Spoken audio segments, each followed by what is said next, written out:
Welcome to this explainer, where we're diving into the science and soul of tears. So, have you ever experienced one of those days, you know the ones, where every single ounce of pressure just quietly, steadily builds up inside of you? You're holding it together through the morning meetings, the endless emails, sitting in traffic. But then, something incredibly small happens. Maybe it's just a gentle, "Hey, are you okay?" from a loved one. Or honestly, maybe it's just dropping your keys on the floor. And suddenly, boom, that is all it takes. The dam breaks and the tears start falling. It's a deeply relatable human scenario, right? Almost all of us have been there when the weight of the world just gets a little too heavy to carry. But think about what usually happens next in that exact moment. More often than not, you probably frantically wipe those tears away. I want to ask you directly, have you ever wiped away a tear and felt a sudden wave of shame? We do this because, well, we've internalized this script that tells us we're being weak or overly emotional or we're just losing control. We live in a world that constantly glorifies this super rigid, unyielding version of strength, a place where tears are so often labeled as a character flaw or the hallmark of a fragile soul that just can't handle reality. Let's talk about the mask of toxic positivity, because we are living in an era completely dominated by it. Just scroll through social media for 5 minutes. It demands this constant, unwavering fake smile. Our feeds are basically these curated highlight reels of happiness and success, right? And it creates this intense, unspoken societal pressure to always appear strong, resilient, and completely unbothered by life's hardships. But here is the thing. This relentless pursuit of forced optimism, it's actually stripping us of our fundamental right to naturally express pain. We're essentially being told that to be sad is to be defective. So what do? We quickly put on a mask, burying our authentic human experiences beneath this very thin veneer of artificial cheerfulness. And we really need to look at the cost of faking it, because this mask comes with a devastatingly high price tag.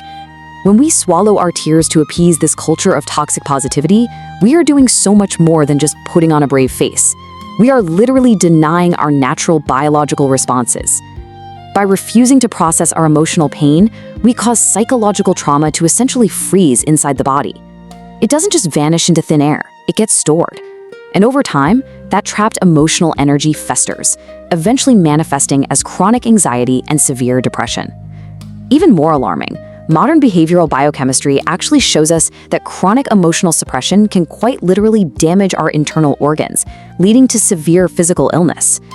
Which brings us to a really profound question. Is crying a surrender of reason or a biological grace? We have to completely reevaluate how we view our own biology here. Why did nature gift human beings with the ability to weep in the first place? Why is it that when heartache reaches its absolute peak, or even when happiness just overflows in our chests, our eyes automatically blur with water? Is crying truly a surrender of our rational minds, just a momentary lapse in composure? Or is it actually the most sophisticated, deeply intelligent grace that the universe hardwired into our bodies to salvage our souls? Okay, let's dive into this and zoom in on the neuroscience of tears. To truly decode this mystery, we have to look through the lens of modern medicine. Because from a scientific perspective, tears are far, far more than just random droplets of salty water leaking from our eyes. A massive paradigm shift in how we understand crying came from the pioneering research of Dr. William Frey. He was a renowned biochemist who conducted some truly groundbreaking work at the St. Paul Ramsey Medical Center. Dr. Frey dedicated years of his life to analyzing the complex, microscopic chemical composition of human tears. And honestly, what he found completely changed the medical understanding of emotional expression. Dr. Frey discovered a staggering biological truth. He found that physical tears, like when you are chopping an onion or a gust of wind blows dust into your eye, are fundamentally chemically different from emotional tears. On a molecular level, the water that falls when you are heartbroken or enduring severe anxiety or even experiencing profound joy is an entirely different substance than those reflex tears designed just to lubricate and protect the eye. Let's walk through the chemistry of an emotional tear together. When you cry out of intense emotion, Dr. Frey found a remarkably high concentration of stress hormones actually suspended within the tears themselves. Most notably, he found ACTH, or adrenocorticotropic hormone. Now, this is the exact hormone that triggers your adrenal glands to secrete cortisol when you're under severe pressure.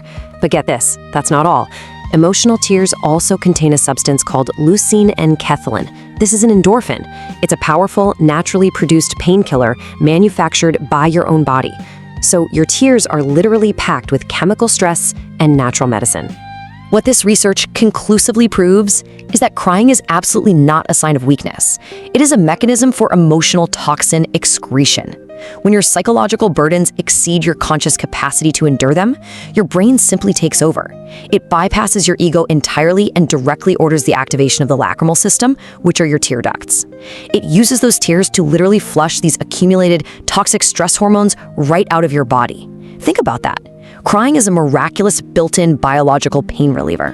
It cools down your overloaded nervous system and physically brings your body back from a state of physiological panic into a state of calm biological equilibrium. To really grasp the vital necessity of this biological reflex, think of your body like a pressure cooker. When the heat of life is turned way up, the pressure just builds and builds. If there were no release valve, the entire vessel would eventually explode under the strain, right? Well, your tear ducts are that critical, life-saving pressure relief valve. Or, if you prefer, think of a suffocatingly hot summer day. The air is thick, oppressive, heavy with humidity. You can barely breathe. But then, the skies darken and a massive thunderstorm breaks. The rain pours down violently, and once it passes, it's like a summer thunderstorm breaking the heat. The atmosphere is entirely purified. The air is cool, crisp, and breathable again. That thunderstorm is exactly what crying does for your internal nervous system. Now, zooming out to the existential meaning, let's see how this builds from the microscopic biochemistry to a much wider macro view. Because alongside the clinical analysis of modern medicine, we can also look at this phenomenon through the existential lens of the renowned depth psychologist and philosopher Viktor Frankl. When we shift from biology to philosophy, the act of weeping takes on a profoundly magnificent meaning. It elevates crying from a mere bodily function to an expression of our deepest humanity. Viktor Frankl was a man who understood human suffering intimately. He survived the absolute darkest, most unimaginable days in Nazi concentration camps. He observed the human spirit stripped down to its absolute core. And from that darkness, he wrote this legendary quote, "There is no need to be ashamed of tears, for tears bear witness that a man has carried the greatest of courage, the courage to suffer and face his pain." He completely reframed the paradigm for us.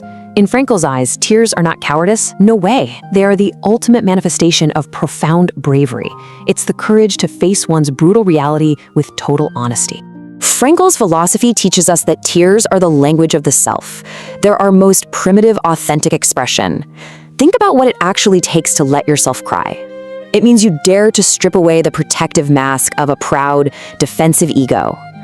From an existential standpoint, a person who can still weep proves that their soul is still alive.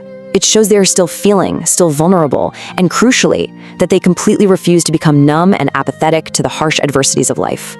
Crying, therefore, isn't the end of hope. It is the very first entirely necessary step on the journey toward finding meaning within our deepest wounds. Understanding this beautiful dual mechanism, both the biological and the existential, really allows us to see crying in a totally new light. Giving ourselves permission to cry is quite literally a sacred act of self-healing. We talked earlier about how toxic positivity freezes trauma in the body. Well, releasing trapped trauma energy happens through the physical act of weeping. It is somatic therapy, orchestrated completely by your own brain. When the body shakes and the tears flow, you are actively discharging the nervous energy of survival mode that has been locked inside your muscles and your tissues. So, how do we actually apply this knowledge? Well, here is your somatic healing practice. Next time sadness hits, instead of forcing that fake smile, try this gentle mind-body practice. Step 1. Consciously create a safe space.